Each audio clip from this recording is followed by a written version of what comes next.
All right, everybody, welcome to the meeting this afternoon. I appreciate all of you guys joining us. I hope that this is something that's really helpful for all of you guys that have been through the customized employment training already. Like I said in the email, this isn't to supersede anything that was taught in the ACRE training or anything like that, but I just thought it would be beneficial to go over our specific South Dakota policies, go over our rates a little bit, and then to just answer some questions that I've kind of gotten from multiple people. So it was just obviously something that isn't clear, so I thought I would take some time to just kind of do an overview for everybody. I am attempting to record this. I tested it out this morning and it worked, so fingers crossed that it'll work again this afternoon.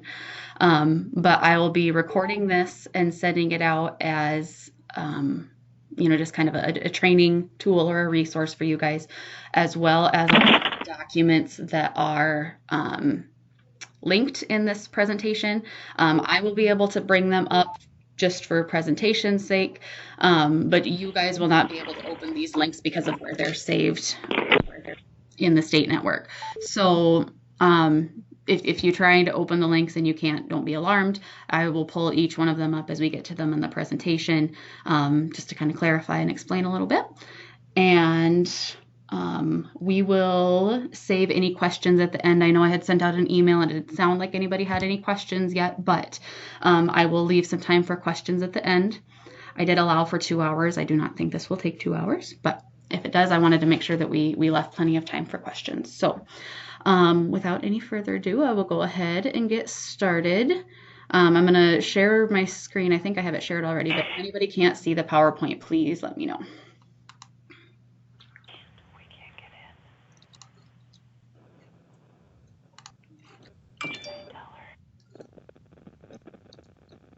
Okay.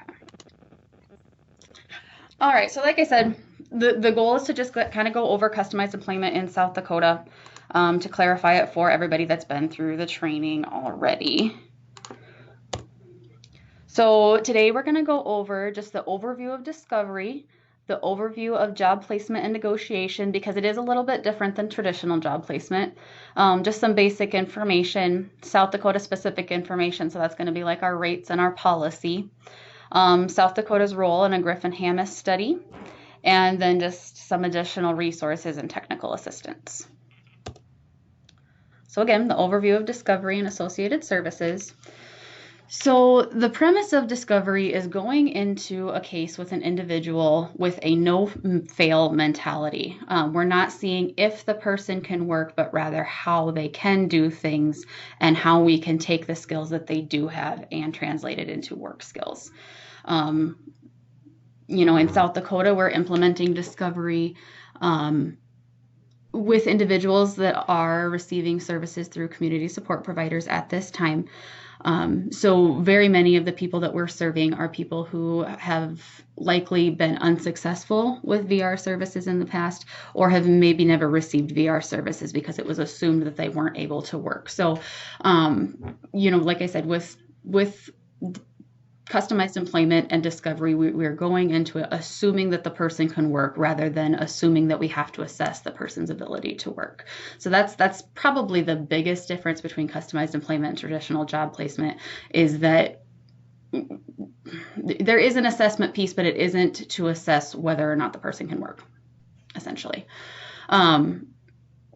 The other idea with discovery, there's 2 parts to customized employment. It's the discovery portion and the job development negotiation. The discovery portion is really learning about the person to a deeper level, in their environment, in the places that they go day to day, so that you can help find employment that fits around the person, what their interests are, what they're able to do, and not trying to fit them into a traditional job opening that they're likely not going to be able to meet those requirements. So again, customized employment is very similar, but it just kind of a different view of the person going into it. I think the nice thing about South Dakota, just having gone to a couple of the trainings, is I think a lot of us were doing this already, which is good. We want to assume the best for everybody and go into it. And customized employment is just allowing us to not only bill for those services, which is a plus for the providers, but allowing us to kind of put a name to those things that we've already been doing. So a big part of the discovery process and the whole customized employment process is the team. So the team should include obviously the individual, any guardians if that's applicable for the person, a case manager. I'll talk about this a little bit later, but our guidance from the Division of Developmental Disabilities has mentioned that involving the case manager from the get-go is very important for helping coordinating the services that they'll receive long-term after their case is closed successfully with VR. And again, like I said, I'll go over that a little bit more later, but that was some new guidance that we hadn't been given yet. So also a big part of the customized employment team is it should include at least a few, if not several people that are not paid to be a part of that person's life. This is a huge part of customized employment. It's just really trying to expand outside the person's experiences with their family and their paid staff to have more people in the room who have a variety of ideas, who have more resources, different things like that. Again, just to increase the capacity of the team to be beneficial to that individual. Communication in the customized employment process. Again, I think that this is one of the things that South Dakota does really well already. From my perspective in the district that I worked in, and just from talking to other counselors and other supervisors in the other districts, I think that we do a pretty good job of the providers and the voc rehab counselors communicating and keeping on track with where each of the clients are. But this will expand it a little bit, obviously, to the rest of that customized employment team as well. Just that regular communication is going to be really essential. You'll see several points throughout this presentation where I've referenced that it's a good time to use your team to brainstorm if you're feeling stuck. It's just good to discuss progress and planning. Limitations are out the window with CE, so it's a really good opportunity to use the unique perspectives that different people on the team may have. The next bullet is at minimum, this should include the providers and the VR counselor and the individual, but ideally all the members of the team should be meeting and communicating pretty regularly to help progress things along for the client. And again, this isn't different than what we normally do, but the providers should be providing monthly progress reports with billing info that shows the progress that they're doing with this client each month. And those, you guys have gone through the training, so you know that you're going to be completing the discovery staging record.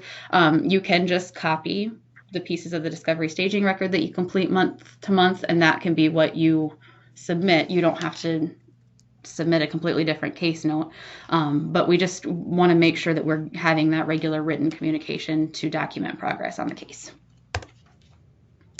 So step-by-step of discovery. I know that there was a little bit of confusion with this for some people, so just to kind of clarify what exactly those steps are and what each of them include, I wanted to make this pretty clear. So there are 6 steps. Basically, each step builds on each other and helps inform information that you'll need in the subsequent steps. So it's really important to do these things in order. It kind of makes sense that you start at the person's kind of the base level of who they are by getting to know them in the home and neighborhood visit and interviewing others that are close to them, and then progressing to make that more job related. So the first step is to do the home and neighborhood visit, which is where you go visit the person in their home, see where they live, how they live, and just kind of get a better idea of who that person is outside of, a sheltered work setting or wherever they may be at the time of starting this. During this time, it's also appropriate to refer for benefits planning and an AT referral if that's something that's going to be appropriate, just so you can kind of get that process going. It was clarified during the last round of training that the BPQI is all that's needed. You don't need a full benefit analysis. Obviously, if that's appropriate for the person, they can go ahead and do that. But all that's really necessary, I guess, for the discovery piece of it is the BPQI to make sure that the team knows exactly what benefits the person is receiving. Then the next step is interviewing others. Again, this is a good place to use creativity and brainstorming with the team. You don't want to just interview just family and just paid staff, but really think about who could know something about the person that could really enhance the understanding that we have of them to help inform the other steps. Who can tell us something about this person that's going to allow us to know them to a level that we can individualize their job placement that much more. From there, you move into discovery activities. So the important thing about this is the person should be actually doing activities that could continue to inform us about their knowledge, their interest, or their skills. These should be 2 to 3 familiar activities, so things that they've already been doing, but you should start to have an idea of things that the person might like to do or might be good at. And so you want to do 2 to 3 unfamiliar activities and kind of, again, with that, just with that intent of informing you even more about their knowledge and interests. One thing that was really discussed at the last round of training that just got done last week was really when you're doing these, to really try to consider what the person has outside of the agency that they receive services from. If you're working with somebody that you try and do this and it's really hard because you're finding that they don't have a lot outside of the agency, that's a good time where, again, that creativity comes in. Customized employment is about being in the community and being integrated in the community that you're working in. And so if the person doesn't have that connection already, this is going to be a good time to start helping them to build those connections. Then again, once you've done the discovery activities, you start determining the vocational themes. So basically the themes are just kind of a broad interest area of theirs. And then more specifically, you look at kinds of employment that would be related to that theme.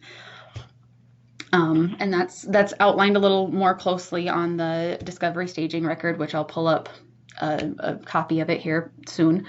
And then based on those themes is when you start doing your discovery visits to businesses, or the informational interviews is probably a more clear term.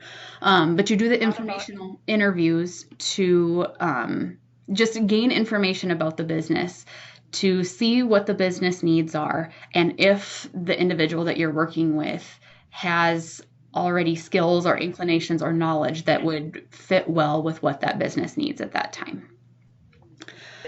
Then again, once you've done that, you create the vocational profile, which is basically establishing final goals regarding many aspects of the employment. So that includes, during training you heard either Doug or Russell talk about ideal conditions of employment, the supports that they need, ideal work schedules, transportation, all of those things that, as voc rehab counselors or providers, we tend to ask those things right off the bat.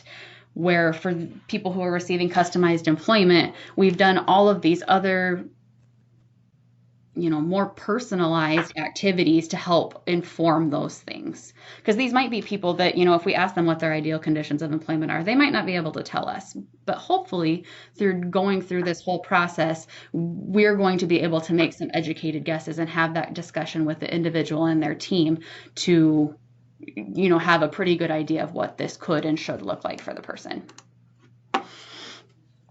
So at the end of the first 5 stages, the discovery staging record should be complete. And then at that point, you should do the 6th and final stage, which is the job business development plan, which again, I'll show you a picture here in just a minute. And this should be created by the group in the job development planning meeting. It's just a good time for everybody to give kind of that final input on what's appropriate and what's going to be most helpful to the person. Especially that's a good time to talk about who has connections where, to kind of help get your foot in the door, different things like that. So this again should obviously start before this meeting should occur before the job search begins.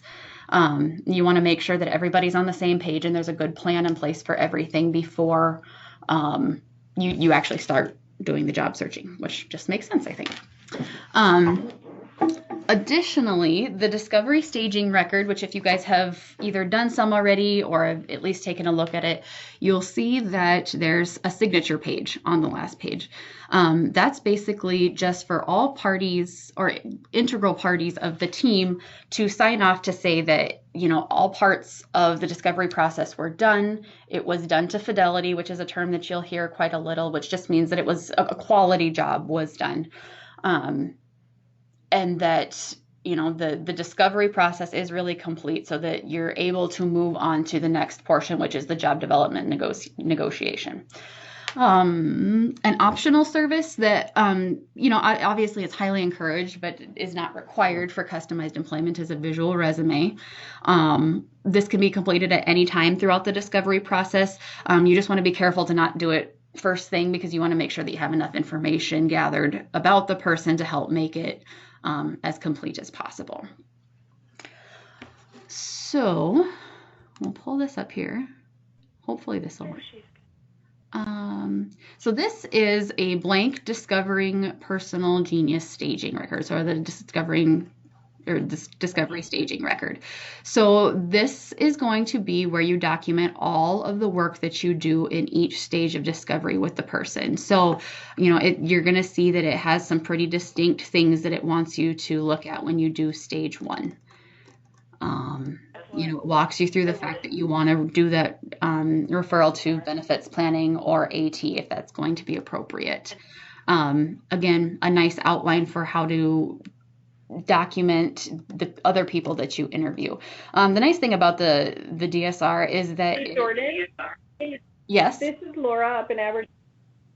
We saw your screen switch, but it's just a black screen, like it wants to put up the document, but it's not. I don't know if you're seeing that or not. Okay, so you were seeing the PowerPoint until I switched to the other document? Correct. Yep. Ooh. Thank you. Let's fix that. No, it's not helpful for me to go over it if you guys can't see it. I can't see it. Can you guys see it now? Yep, it's up there now. Okay. Do you guys want me to go back? Yeah, from the beginning. Okay. Good. So anyways, sorry that you couldn't see it before. This is the discovery staging record. Again, like I was saying, each section has pretty clearly what you need to determine, what you need to document on as you go through it. Then the nice thing about the discovery staging record is it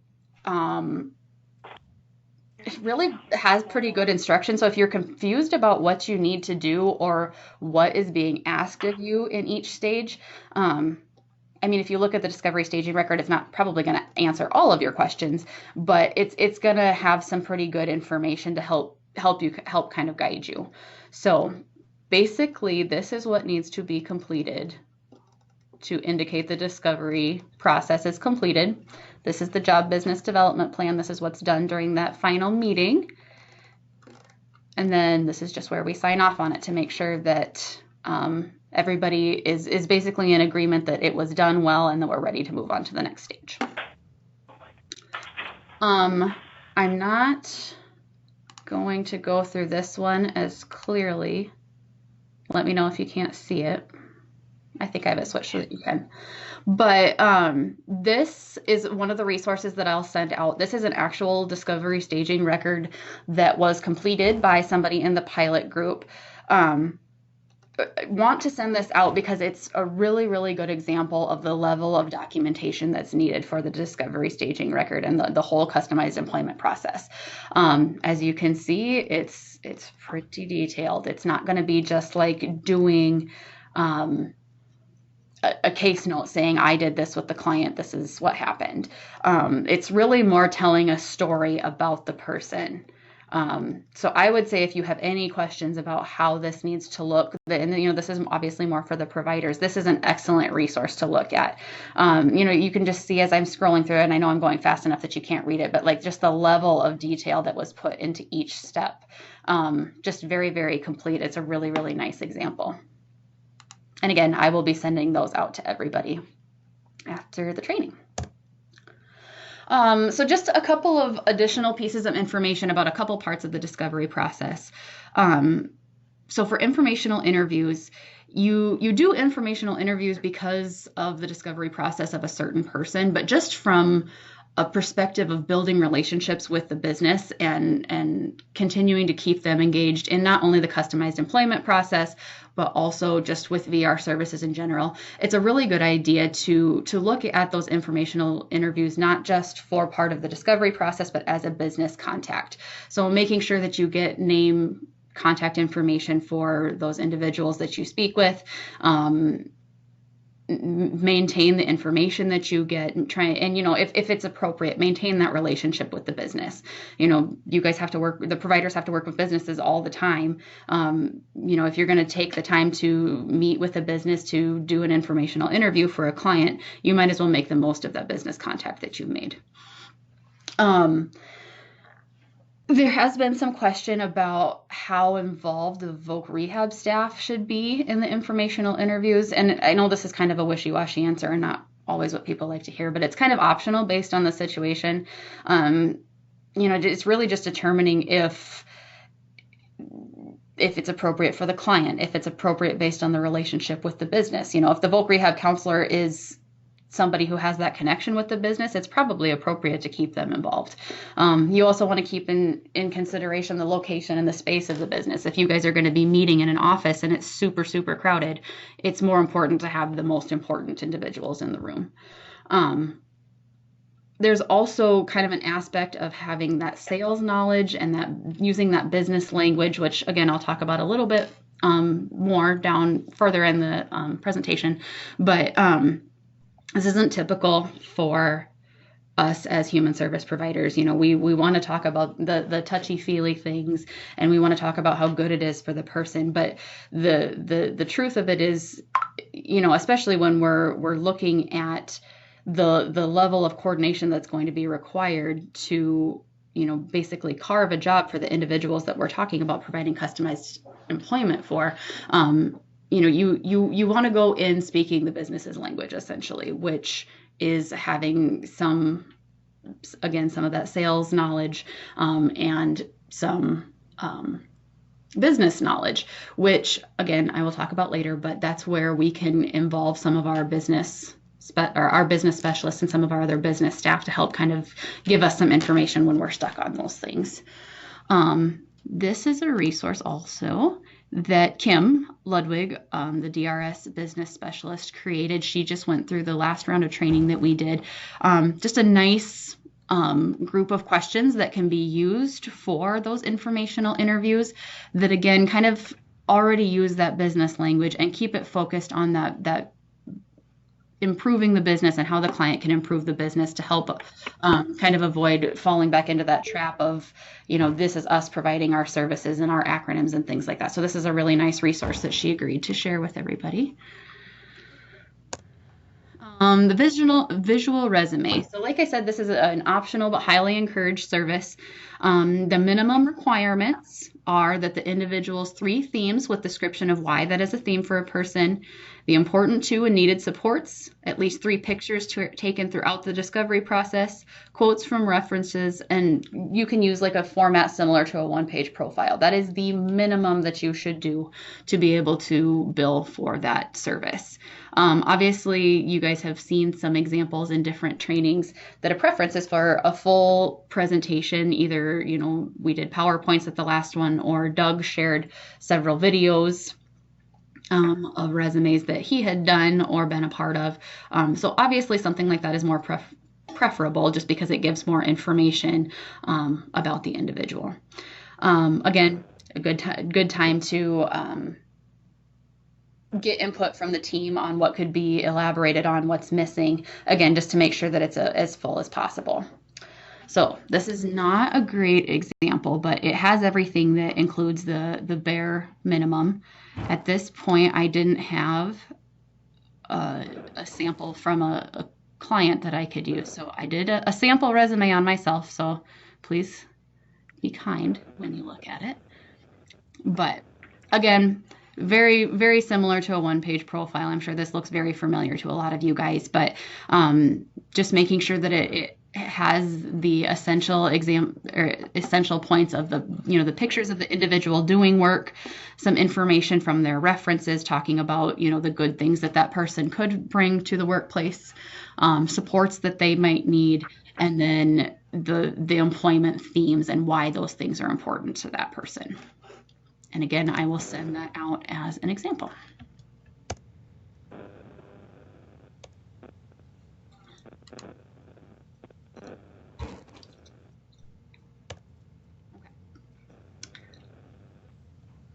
And then the last piece of discovery is that stage 6, the job development planning meeting. So after all of the other parts of discovery are completed and the staging record has been completed, it's just a good time for the group to come back together, review everything, talk about what has been found for and about the person, get that person's input, which they should be pretty involved throughout the process anyway, but kind of get their view on how the process has gone. And then as a group, complete this final step of, here's our themes. These are the businesses that are, have jobs in these kinds of areas, and kind of make a plan for how and when and who is going to contact these businesses, and start making those connections in relation to the job development portion. So customized employment is a little bit unique, that there's two very distinct sections to it. There's the discovery portion that has to be fully completed before you can move on to the job placement and negotiation portion. So I've had some questions about, this is weird. How do we transition from discovery to placement? So, just the biggest things that need to be addressed to successfully make that transition is, obviously the providers need to complete every step of discovery to fidelity, again, which is just that quality, which should be done pretty regularly throughout the process. Make sure that your discovery staging record is complete. Make sure that it's to fidelity, which we'll talk about a little bit later, and that the services were provided in a good timeline. Initially, we don't expect that you guys are going to do these cases as fast as the 5 to 9 weeks. That's just kind of the goal that we hope for once everybody's trained and is feeling comfortable with the services. But essentially, all that you need to move from discovery to placement is to have all of your discovery activities done thoroughly, have that final meeting to discuss everything with the team and make sure everybody's on the same page, and then you can move on to doing the placement services. I got a little bit ahead of myself. I probably did some of this already. One of the policies, and this is definitely a South Dakota thing, not a GRIFFIN HAMMIS or a customized employment thing, but once a discovery staging record is completed, we kind of have a goal of getting all of the signatures to finalize it and say, yes, discovery has completed and this person is ready to move on through the job placement negotiation. We want to try and get that done within 2 weeks.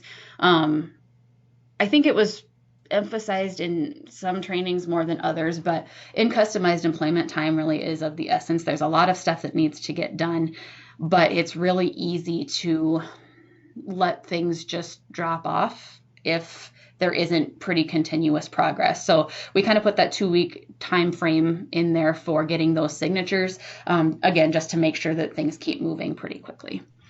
Again, this is more of a South Dakota policy thing, but just to verify that discovery was in fact done to fidelity, everybody's in agreement with the plan. A copy of that signature page from the discovery staging record should be included with the IPE for the actual job placement services. So there will be a plan for discovery. Once that process is completed, there will be a plan for the job negotiation and the job placement activities. And that signature page should be included with that second plan that you do.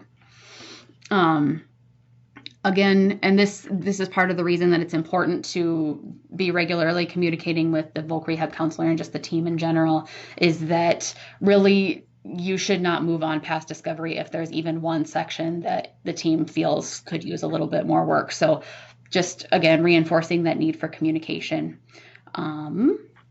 Also, again, I'll go over this a little bit more later, but South Dakota is currently in a study. So in addition to signing off on the discovery staging records, temporarily a select group of individuals, primarily DRS supervisors, and then the employment specialist supervisors have gone to an additional training to ensure that they understand the fidelity process, and so that they can kind of be the final say on those plans to say if it was done to fidelity or not.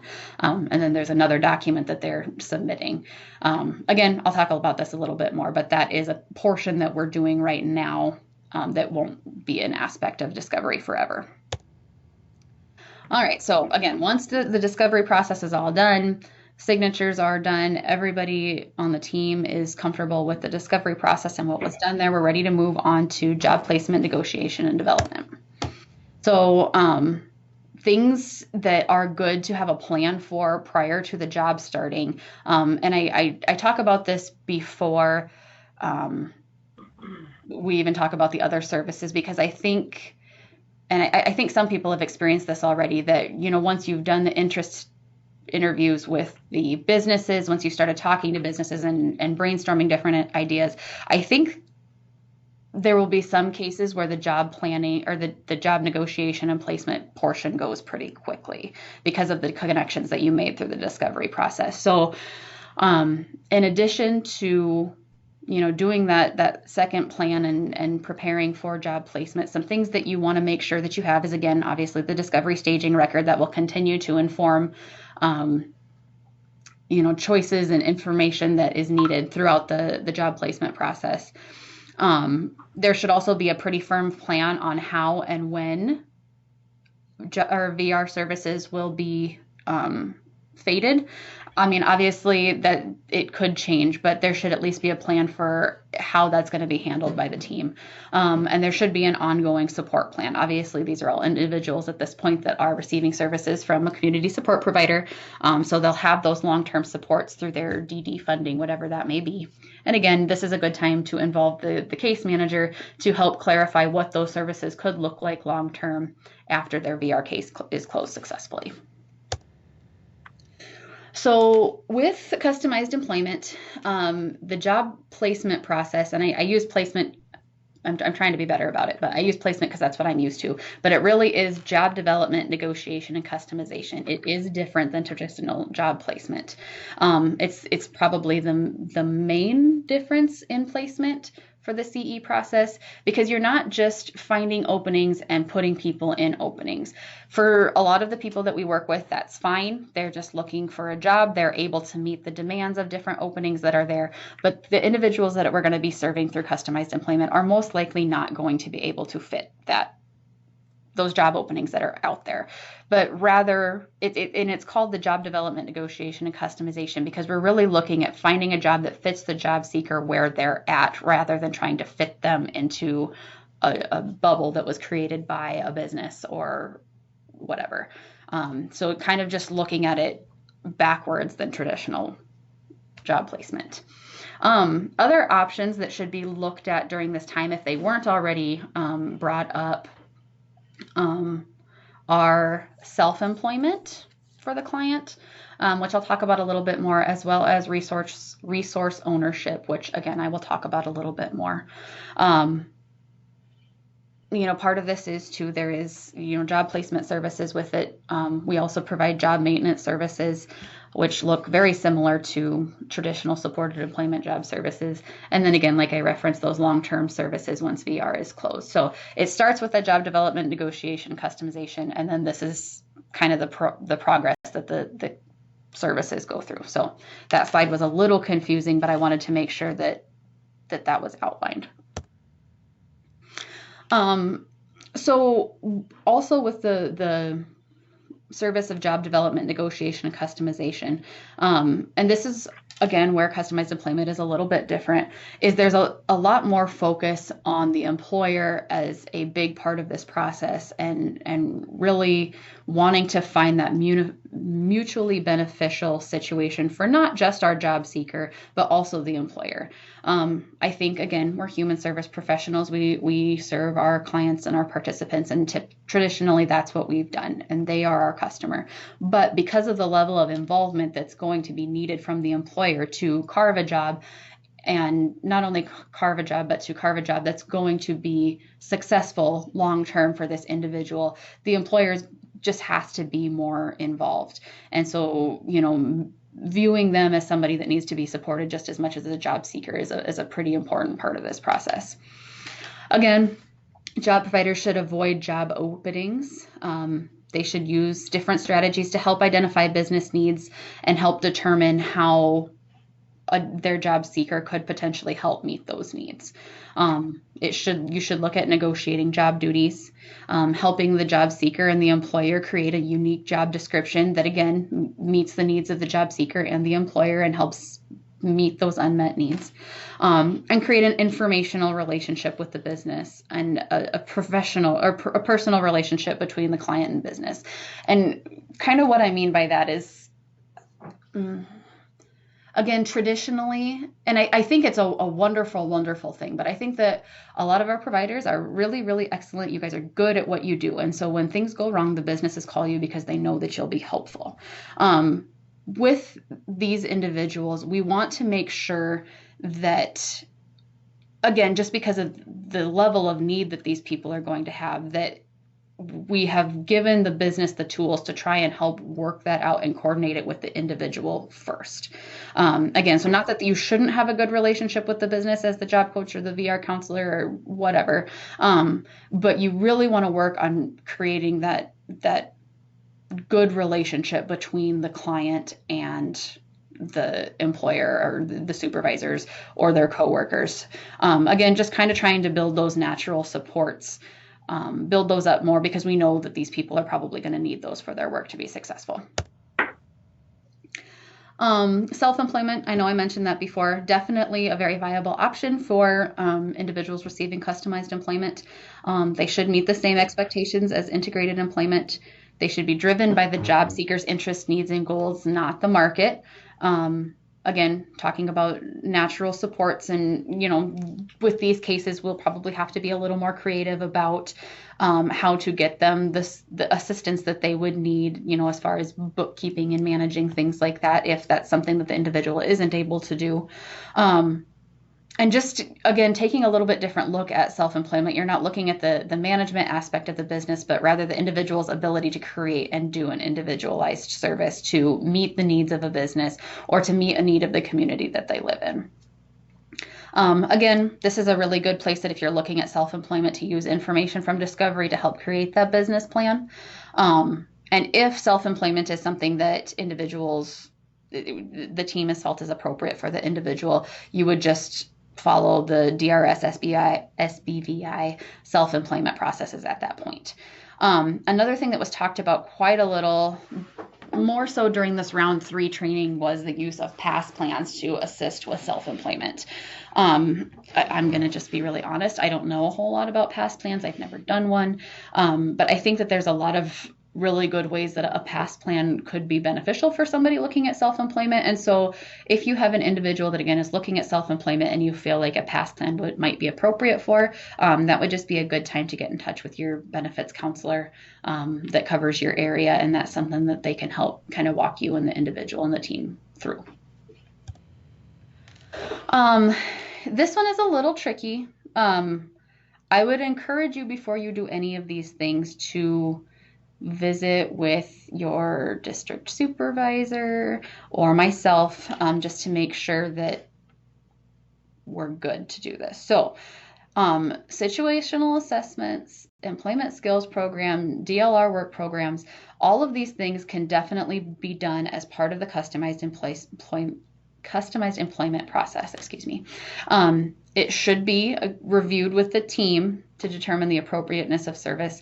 And again, I think probably good to check with a district supervisor or myself. The biggest thing when providing these things is a lot of times these services are provided as an evaluation, again, to see if the person is able to do things, how they do in it. basically, if you're going to provide these, you still need to have the same intent of they're being used to help a person go to work, not assess if they can go to work or if they can do that kind of work.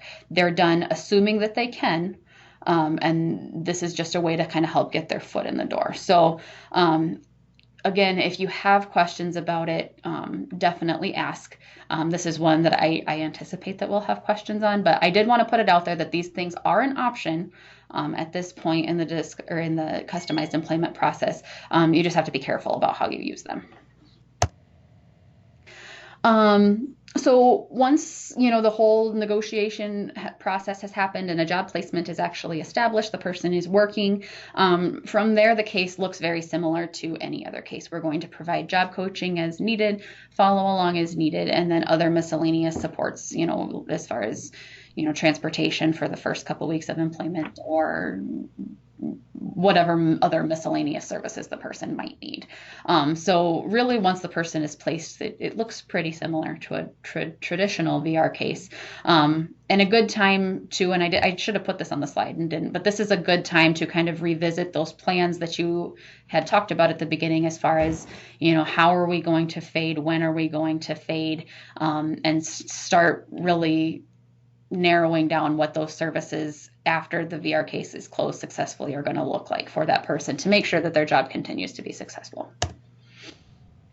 I referenced resource ownership a little while ago. This is a little bit out of order, but basically resource ownership is equipment needed by a business that is purchased for use by the client and is owned by the client. So again, this is physically something that the client can contribute to the business that's going to be beneficial to the client because it's going to allow them to do work that they enjoy, but it's also going to contribute to the business and increase their capacity in some way.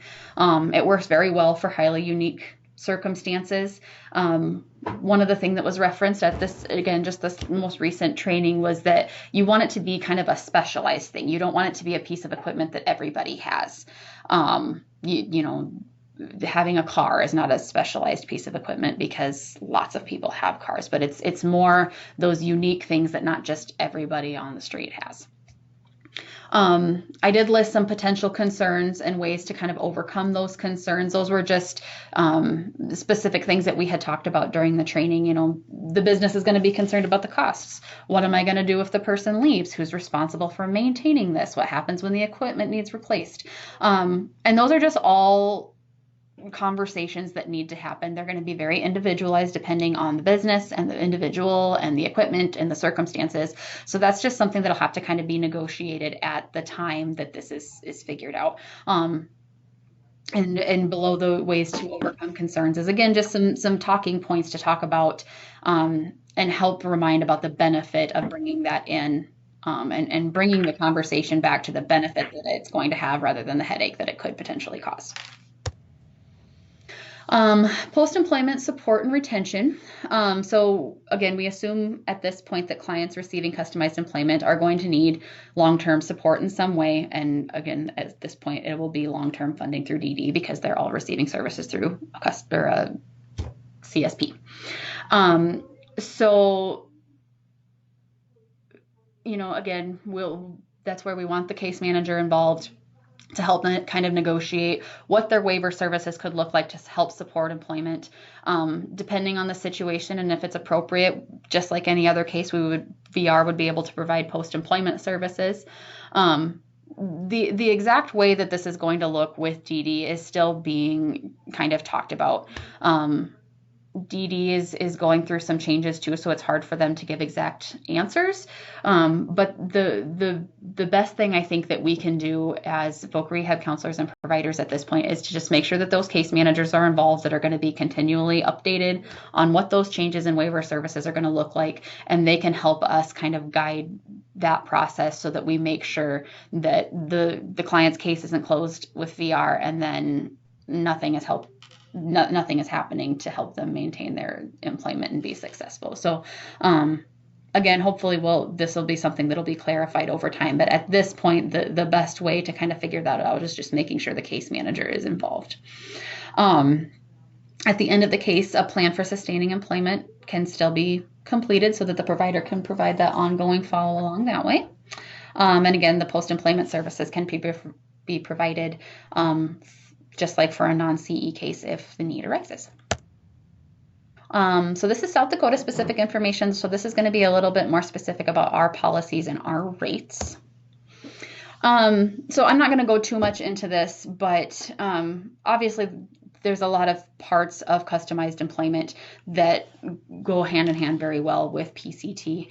Customized employment in itself is a very person-centered process anyway. And so this is just a slide of just some different tools that can be used at different parts of the customized employment process.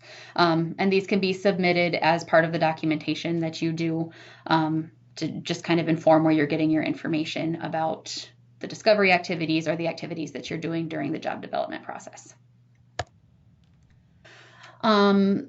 Documentation for customized employment services. I mentioned this when I brought up that sample discovery staging record. Customized employment does require a higher level of documentation and detail regarding the services that are done. Like I said, it's more like telling a story rather than writing a case note, which will be kind of a switch for some people. And again, ask questions if you need to. I have some examples that I can probably give out if you need more, as well as some best practice. You know, that discovery staging record is definitely a best practice kind of documentation. So if you guys find that you're in need of examples of what that documentation should look like, just let me know and I will work on getting something put together. Also, because the level of documentation is so much higher for customized employment, one of the things that's different in the billing, which I'll show you guys here in a minute, is that especially for that, well, not especially, for the discovery process, you do get to bill for the development of the visual resume and writing the discovery staging record. We just really want to reinforce the importance of making sure that documentation is thorough. And so we want to make sure we know it's going to be time consuming. And so just making sure that the providers are getting reimbursed for their time for doing a good job on those things. Authorization and billing. This is probably more for the voc rehab counselors. This probably won't mean a whole lot to providers. But this is a kind of a step-by-step document of how you should do your plans. And I have some sample plans as well, but this is on forms. So just kind of a nice little resource on what your plan should look like. And when providers are doing their billing, like I said before, you should be sending in portions of your discovery staging record that you get done during discovery. You can bill, rather than billing when a stage is done, you should bill monthly, just like you regularly do. So if you get one stage done in a month, you bill for one stage. If you get 2 stages done in a month, you can bill 2 stages.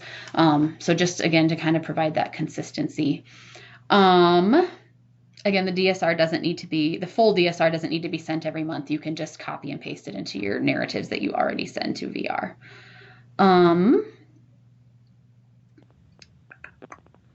I will go over what the providers can and can't bill for when I go over the rates here in just a minute. With customized employment, I say what they can or can't, but it's really, there's just some additional things that you can bill for with customized employment that you can't with more traditional services. So I will go over that in just a second. I will go over it right now, actually. I forgot this slide was next. So again, when looking at the rates, I've had a couple of counselors, I send this to them and they're like, is this really what I'm supposed to authorize? And yes, it is definitely what you're supposed to authorize.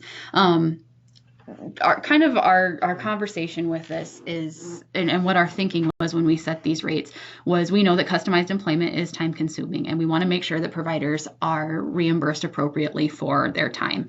And we just felt like customized employment required more time than typical job placement could appropriately reimburse them for. So the biggest difference that you'll see is there are some package services, but most of the services that you provide during customized employment are billed hourly. Again, that's just making sure that you're getting reimbursed for the time that you put in. So The initial discovery process, so the hours that you spend with the person doing customized employment, you're going to bill hourly. And again, these are non-CESP and CESP rates. I apologize. I didn't realize that didn't come in there. But you're also going to get to bill for completing your vocational profile. You're also going to get to bill for completing the meeting. So just having that final meeting, you get to bill for that time, which is non-typical. And then you also get to bill for completing that visual resume. And again, we wanted to reimburse for those things because they are time-consuming things, but they are also essential to the customized employment process. So we wanted to make sure that you not only got to bill hourly for all the time that you put in, but you get to bill that flat rate for those individual services. Same thing with the job development negotiation. You get to bill that hourly. Follow along in job coaching or hourly, just like regular. And then this is probably the part that's the most different is the incentives, and which includes just job placement. So doing it this way, if you spend 20 hours of work with somebody and they don't become employed, you're still going to get to bill this rate rather than having to bill the reduced rate for an unsuccessful placement like you would with a traditional VR placement. So different kinds of incentives. We modeled these after the incentives for the traditional job placement, but also knowing that they are going to be a little bit different just because of the different nature of the individuals that we're going to serve through these services. So, oops, let me go back up. Oh. So I'll go through these really, really quick. This is more so for the VR counselors again. I do have sample discovery and job development and customization plans. I'll just show you guys these real quick, but I will send them out. I think the biggest thing that I wanted to point out was the first person I sent these to, we had a situation where somebody needed to get a plan done pretty quick. They're like, am I really supposed to authorize all these services? Yes. Yes, you are. It is a little daunting, but again, the goal is just to make sure that we are providing as much services as possible to help the person be successful and making sure that the provider that's doing that one-on-one work with the client is, oh, and I linked that one wrong. Don't look at that one. But again, just to make sure that the provider is reimbursed for their time. So all of these links that I've pulled up are on Faces, and for providers, I'm gonna send them out to everybody, but if you need additional copies or you lose yours or whatever, you can always get these from the counselors, but all of these are on forms. And I'm going to add this PowerPoint after the presentation today so that you have this as a resource as well. But all of these are on forms, so you'll be able to pull all of those up and look at them as needed. Throughout the process, so I've sat in now on both a training of Doug's, a training of Russell's, and then I sat in on one day of the training on the Discovery Fidelity Scale. So I've kind of been all over the place in here too. But the nice thing, having been to all of those different trainings, is it's allowed me to see areas that we're going to need ongoing training with, and just kind of a way to provide a community of practice for both VR counselors and providers so that you have continued support as you have questions that come up as you're providing customized employment. It is different. It's a very different mindset. We don't want you guys to go to your ACRE training and then just feel like you have to just figure it out. We want to be able to provide you continued support because I think it's a level of difficulty that's just appropriate. So these are some things that are on my radar of things that I want to make sure that we provide or that we will work on setting up as we continue to roll this service out. So policies and direction will continue to evolve. I think we're at a pretty good place with it now. I wasn't super familiar with what I was doing when I initially did them, but as I've learned, I've kind of updated those policies and hopefully made them more clear for people, but I anticipate that they'll continue to evolve as we run into different things. We are working with GRIFFIN HAMMIS to develop a community of practice, which will that's going to be kind of just that way to provide continued support and technical assistance to both providers and voc rehab counselors. Just planning for training new and additional staff on customized employment. Unfortunately, turnover is a very real situation that we all run into. So we'll just have a plan in place for how we're going to provide training to new staff so that we can continue to provide customized employment in South Dakota, but also provide continued training for the current staff on customized employment. I think it would be really easy that without continued discussion and training that customized employment could turn into something very different than what our intent is. And so again, just kind of providing resources to help keep everybody on track. I also think that it's going to be helpful to provide some more updated training on self-employment and resource ownership, since those are probably going to be fairly frequently used in customized employment, and more training on the past plan if it's something that we determine is needed. That's something that I'm going to kind of just keep an eye on. I know that if I was going to do one, I would not have the skills to do it. So that's just something that as we continue with customized employment, I'll kind of keep an eye on. And if we need more training on it, I'll make sure that we get something set up.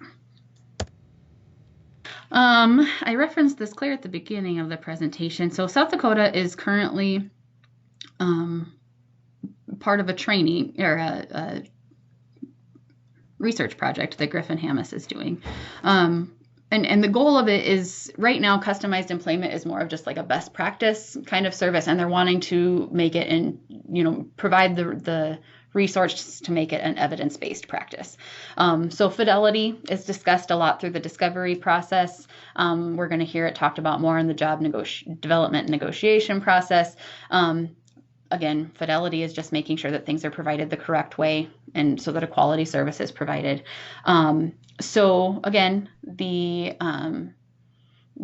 DRS, SBVI, and employment agency supervisors have gone through an additional training in addition to the ACRE training to train them on how to determine fidelity. So basically, it's just an extra thing that they will be doing and turning in as part of this research project. I think, if I'm remembering correctly, individuals from round 1 and round 2 have done the training for this already. Supervisors that were in round 3, you'll be doing that discovery fidelity scale training with the Rapid City group after they do theirs. So don't panic if you don't have that information. We will make sure that you get it when you need it. So if you get to that point and you have questions, just ask. These are some resources and technical assistance for customized employment. In addition to purchasing the technical assistance through GRIFFIN HAMMIS, or the actual in-person training, we also purchased technical assistance through GRIFFIN HAMMIS. There's an online mentoring platform. The providers absolutely should be doing it to submit the parts of the discovery staging record that they're doing and getting feedback from their trainer. But I would also encourage the counselors to create a login and do online learning with the providers. It's just going to be helpful to help you understand the process that the providers are going through. And again, when they come and ask questions to brainstorm different things, you have kind of some reference of what they're talking about. So this is just an example link. You should get a link. I should have gotten a link from Doug, or you will be getting a link from Russell. So this is just an example. I don't know that this link will work for everybody, but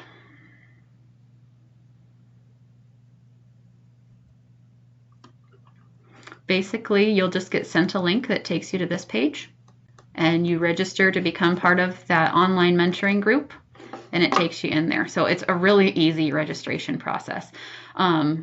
But the nice thing about that is, in addition to having a place to upload documents and get feedback from your trainer, there's also a lot of really good resources on there and instructions about different parts of the process that are really, really helpful. So I would encourage everybody to get on there if they can. The other thing to keep in mind is South Dakota has a unique, it's okay, but we have a unique situation where we've had 2 different trainers with the different groups that we have, and they're managing their technical assistance a little differently. So I would just encourage you that if you went through the trainings with Doug, to get into contact with Doug about how he wants to manage the technical assistance, or if you trained with Russell, to get in contact with him, just to keep things as clear as possible. I was going to kind of try and explain the different ways, but I thought that would cause more confusion than would be helpful. So just if you have questions about this technical assistance process, just get in touch with Doug or Russell. Also mentioned this before, but we have the benefit of having a on-staff business specialist as well as business resource networks in Sioux Falls and the Rapid City area that, depending on where you're at, can be really good sources of information on how to work with businesses and give them information related to customized employment services. They can help with things from interviewing businesses, helping make connections with businesses, giving contact information, networking, different things like that. So if you need any help with that side of it, which again, this is kind of foreign territory for us as human service professionals. All three of these ladies would be very excellent resources. So if you're in, obviously, the Sioux Falls area, that would be Vicki. In the Rapid City area, that would be Catherine.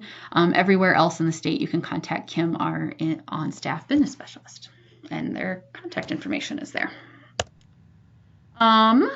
I won't go into each one of these, but these are just some resources that GRIFFIN HAMMIS gave participants in the first couple rounds of training that I think are very helpful. So I would go ahead and check them out as appropriate. But I won't go through those ones. And this is just some basic information that didn't really fit anywhere else in the presentation. So you can get CESP and CRC credits for participating in this training. Just make sure that you keep your certificate as proof. And then if you're a counselor, I'm not exactly sure how that works, but you will be getting your CRC certificates. I believe these trainings were approved for 30 hours. So you'll get 30 CEUs for attending customized employment training. So that's pretty awesome. And then again, it's just kind of a foreign thing, making sure that you're using business versus human service language. Go in with the goal of determining your business needs, discussing the benefits of the business, and using, again, that sales type language can be effective. I did put this on here. I'm sure this is something that most of you have probably seen at some point if you've been working as a provider or voc rehab counselor for any amount of time, but it's just a really nice resource that, this is how we would say it, but these are better terms and phrases to use with businesses. It's just kind of speaking their language, referring to things in a way that's going to make more sense to them. These are just kind of some random but I think profound thoughts about providing CE that I had while going through the trainings and having different discussions about CE. I think that there's a lot of aspects of customized employment that can be used very successfully in non-customized employment cases. So obviously, if it's not a customized employment case, you can't bill for it that way. But I think that there's just a lot of views and the way customized employment looks at things that I think could be very beneficial to individuals that might not need customized employment, but could benefit from, going about their case with that mindset. Again, the initial cases will not go as fast as the expected timeline. We have those in there, but we don't expect that you're going to get a whole discovery process done in 5 to 9 weeks right away. Again, that's the goal over time, but it's not our expectation now. Just to have high expectations for your clients and yourself in this process. I think especially as you're learning, it can get really frustrating just because you're not sure what to do and it's a lot of work and different things like that. But just make sure that you're continuing to have that high expectation for the process. One of the quotes, and I think Russell said it, I can't remember if it's Russell or Doug, but I just really appreciated it that, as professionals providing customized employment, we can't give up on things on behalf of people when they're not ready to give up themselves. So just, again, a nice profound thought to think about when the process gets a little hard and you get a little bit discouraged, just a good thing to think about. And just the video, I think that it's gotten shown at all of the trainings, but Try Another Way by Dr. Mark Gold. If you didn't see it, I encourage you to look at it. It's pretty dated, but it's just a really interesting mindset to have. Traditionally we have somebody try something and it doesn't work for them and we just assume they can't do it. But having that mentality, try it another way, try it another way, try it another way, until that person can be successful with it, I think is pretty helpful with this process as well. Okay, so like I said, I left some time for questions. But I also have my contact information on here. I know that I'm notorious for I can't think of any questions right at the end, and then 20 minutes later I have questions. So please feel free to call me or email me with any questions that you might have after the training, but I will take any questions that anybody has right now. Jordan, this is Melissa in Pierre. Hello. I do have a question, Okay. and I know it goes on down a little bit further than where we're going to start, but how many hours are we going to require for customized employment per week? Per week? Yeah. This is Russell. Do you want me to? Sure. I mean, I don't want to jump in. Sure. I'm trying to do math in my head, and that's not working, so go ahead. Okay. So it seems like, I'm not sure if Doug has advised something different, but in states when they're learning, or, we assume that it's going to take longer, like you said, Jordan, and usually I give like a 25% kind of differential range, or but generally it's 40 to 45 hours total for the process of work effort, of work time. To go through discovery, but then it could modify based on the individual, or when people are learning, it can take longer. Okay. This So is Bernie. I'm not sure if that's way off what other people said. So this is Bernie. I think we set up some guidelines for our counselors on how many hours to authorize, if that's what you're asking, or how much time does it take on a provider end. I'm not sure. No, I'm talking about once they get employed, or when we're looking at employment and signing a contract, how, and let's say the employer only offers us, and this has happened to me with individuals, not the hours that we would like. So you're saying like I'm sorry, what I was talking about, I just want to say I was talking about discovery, so I apologize. I misunderstood what you were asking. That's what I thought too. I thought it was how many hours to discovery. Would you restate so the question is the hours of employment? Yes. How many hours, when I get to the point of searching for an employer and matching him with a customized employment individual, how many hours per week? Because right now I've had individuals that are not meeting certain hours per week. I mean, if we get them a customized employment job, we don't want them to work 4 hours a week, correct? How many hours does a person want to work? Well, that's... Yeah. So I think if I may add, I would just say what we want to do is help people. The phrase we use is work to your full potential, which, we started expecting people to work as much as everybody else does, but then as we get to know them, if they're unique in definable circumstances that with evidence, we understand folks may want to work whatever works for them right now. But I would say we're shooting for, at least, again, it's individual, but in our estimation, 20 hours a week is where we want to, Okay. Okay. Just want to know what we're shooting for.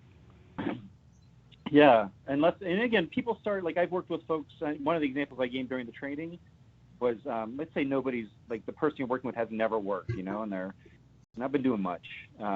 Sometimes we talk about employment, it's like you're training, like you're an athlete, and it may not make sense to start right away at 20 or working towards full time, but maybe you start out 8 hours a week, but there's a plan that's spelled out to kind of terrace them into work, where they work more. And my expectation everybody I meet is they're going to work full time when I first meet them, but then it's like you figure out, what's specifically going on in their life. If somebody says I only want to work 4 hours a week, usually when you talk to them about it, well, they're concerned about benefits, or I don't know, you can kind of work through that. And usually the assumption that's underlying that isn't valid.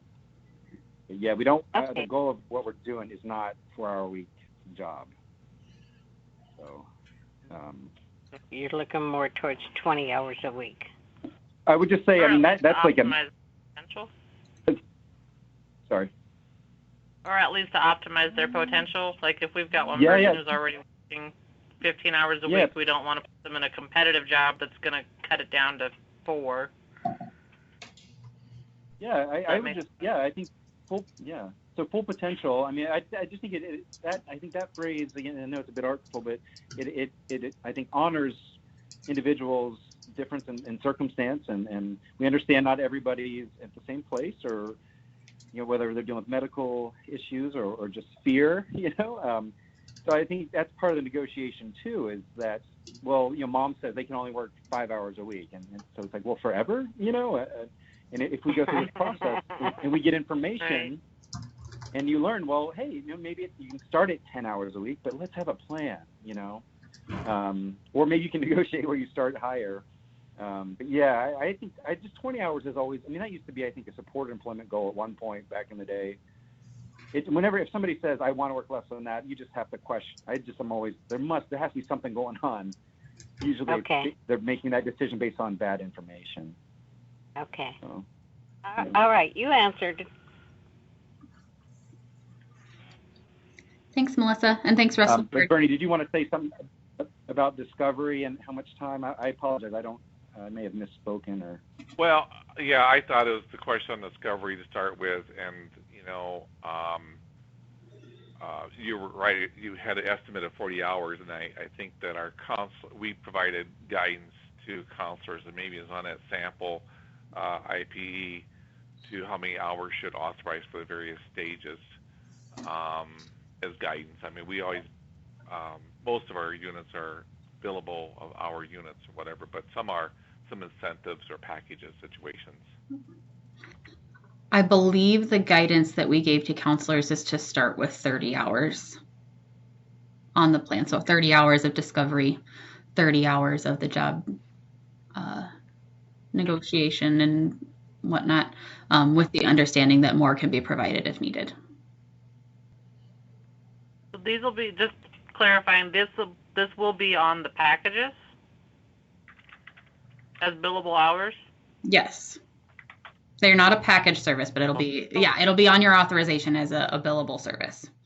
But it's hourly. Okay. I didn't quite catch that before. I'm sorry. I wasn't there. That's okay. Last week. Okay. And and like I said, you guys, if you have questions about it, definitely let me know, because it does look quite a bit different. But rather, like for job placement, rather than having a job placement package, you're going to have job placement hours that you can bill. So you can bill hourly instead of having to wait until they're employed. Okay.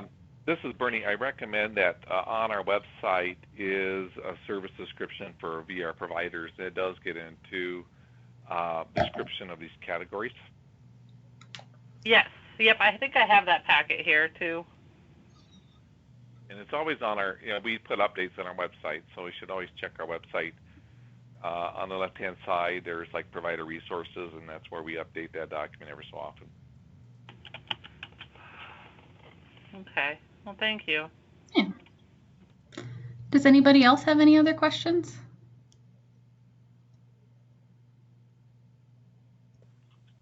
Jordan, this is Laura in Aberdeen.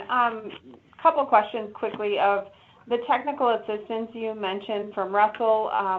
How long, I'm thinking forward, but how long does that go? Like once we do it with one case, does that kind of then fade off and we don't submit things through the website any longer, or does that kind of continue indefinitely at this point? Russell, correct me if I'm wrong, but that can kind of continue as long as it's felt it's needed.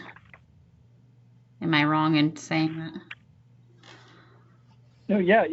I think we've designed it so it's pretty intensive for the first time through, but after that, I think it would just, definitely would benefit. To still have us available. But I think that's part of the idea of building the community of practice too. Would be that, sure. That we're building local capacity as well. But I've not in my mind.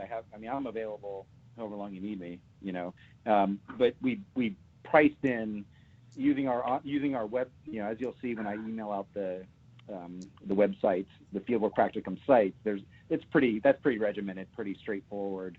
But TA beyond that, I'm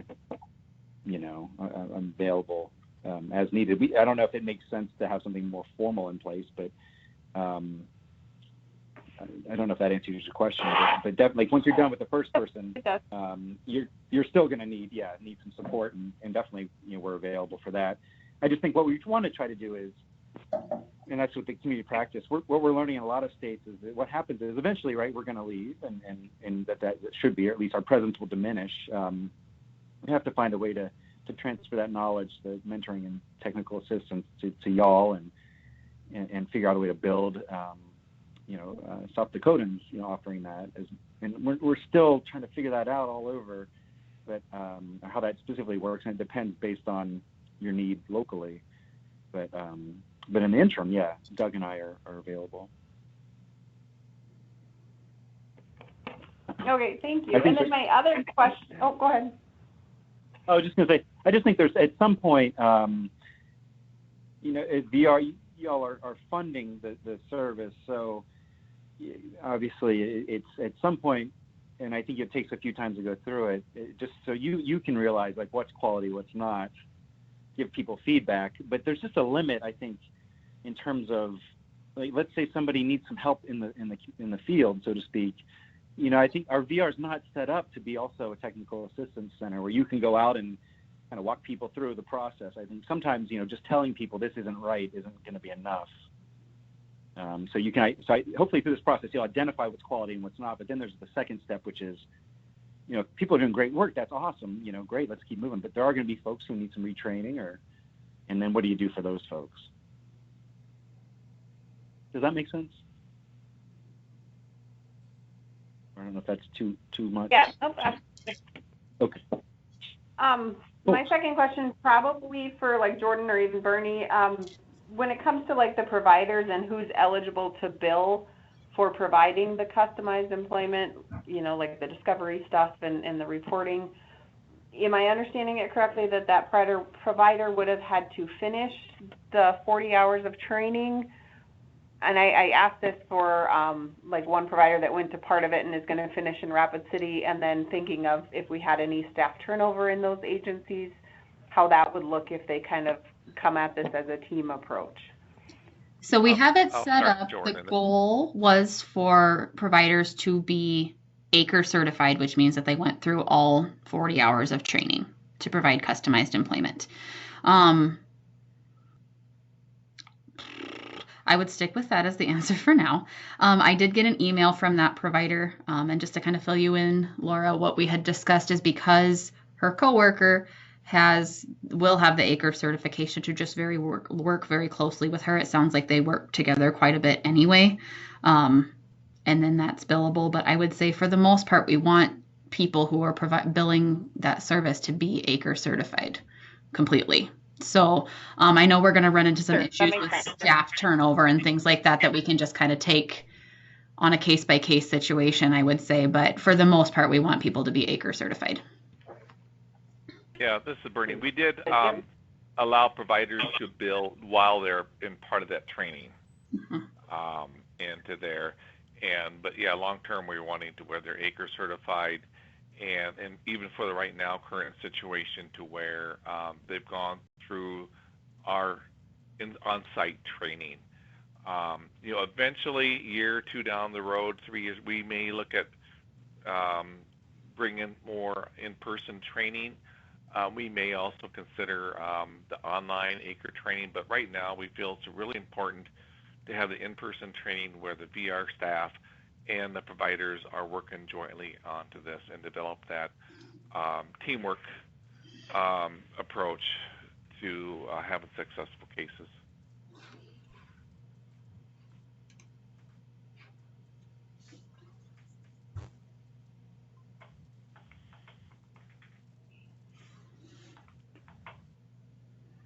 All right, any other questions?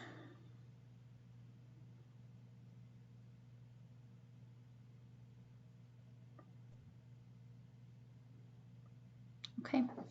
Well, not hearing Do you any. have dates yet for the Rapid City yet, or not, or West River? I can't remember. Yes, I'm sending that out next week. Okay. Yep. So just getting things finalized. Wanted to make sure I had it all set up before I sent everything out. So yeah. But again, if you guys have questions, I anticipate that you'll have questions. Please just give me a call or shoot me an email. I'd be more than happy to help walk you through whatever you need help with, and that's for providers, counselors, whoever. Just don't hesitate to get in contact with me. Like I said, I'm hoping I got this recorded so that I can get this and all of those resources sent out to everybody. So as soon as I get those things together, I will get those resources sent out to everybody as well. And as far as the community of practice and additional trainings and things like that, I will just keep everybody in touch as we get those things going. I appreciate you guys' time this afternoon. This did take a little longer than I thought it was going to. So I appreciate your time. I hope that it was helpful, and I guess we will just talk soon. Thanks, everybody.